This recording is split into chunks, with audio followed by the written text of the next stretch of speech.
একটি অ্যাম্বুলেন্সের পেছনে ছুটছে রোগীর স্বজনরা, যদিও তাদের গন্তব্য হাসপাতাল নয়, বরং হাসপাতাল থেকে রোগীকে সরিয়ে নিতেই তাদের এত তোড়জোড়। গেল শনিবার এই হাসপাতালটি লক্ষ্য করে ইসরায়েলি ড্রোন হামলার পর এভাবেই রোগীদের নিয়ে হুড়োহুড়ি শুরু করেন তাদের পরিবারের সদস্যরা।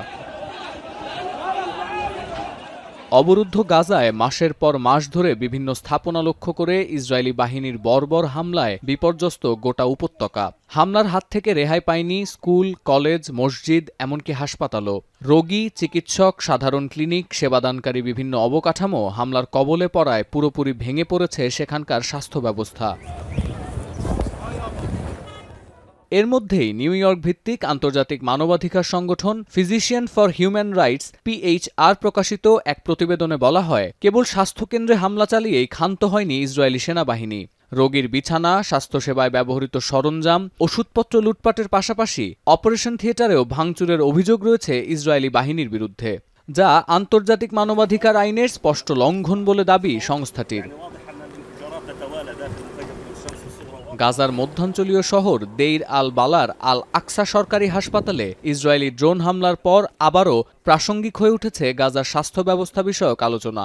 যদিও যাদের বিরুদ্ধে এসব অভিযোগ, সেই ইসরায়েলি প্রতিরক্ষা বাহিনী প্রথম থেকেই এসব অভিযোগ প্রত্যাখ্যান করে আসছে। তাদের দাবি, সাংগঠনিক তৎপরতা অব্যাহত রাখতে এসব হাসপাতালকে ঢাল হিসেবে ব্যবহার করে আসছে হামাস। এদিকে মধ্যপ্রাচ্যে চলমান অস্থিরতার মধ্যেই গাজার বেশ কিছু শহর থেকে বাসিন্দাদের সরে যাওয়ার নির্দেশ দিয়েছে ইসরায়েল। রোববার সামাজিক যোগাযোগ মাধ্যমে দেয়া এক বিবৃতিতে ইসরায়েলি সেনাবাহিনীর মুখপাত্র জানান, নতুন পরিকল্পনা অনুযায়ী গাজার কয়েকটি ব্লকে অবস্থানরত গৃহহীন পরিবারগুলোকে দক্ষিণ ও পশ্চিম দিকে সরে যাওয়ার নির্দেশ দেওয়া হয়েছে।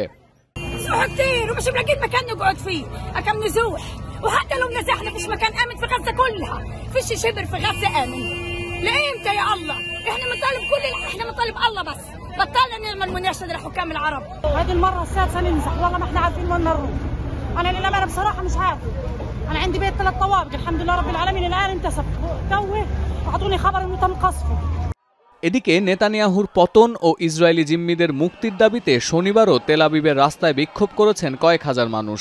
গেল 7 অক্টোবর থেকে শুরু হওয়া চলমান এ সংঘাতের 300 দিন অতিবাহিত হওয়ায় এদিন বিশেষ একটি প্রামাণ্যচিত্রের প্রদর্শনীও করেন জিম্মি পরিবারের সদস্যরা।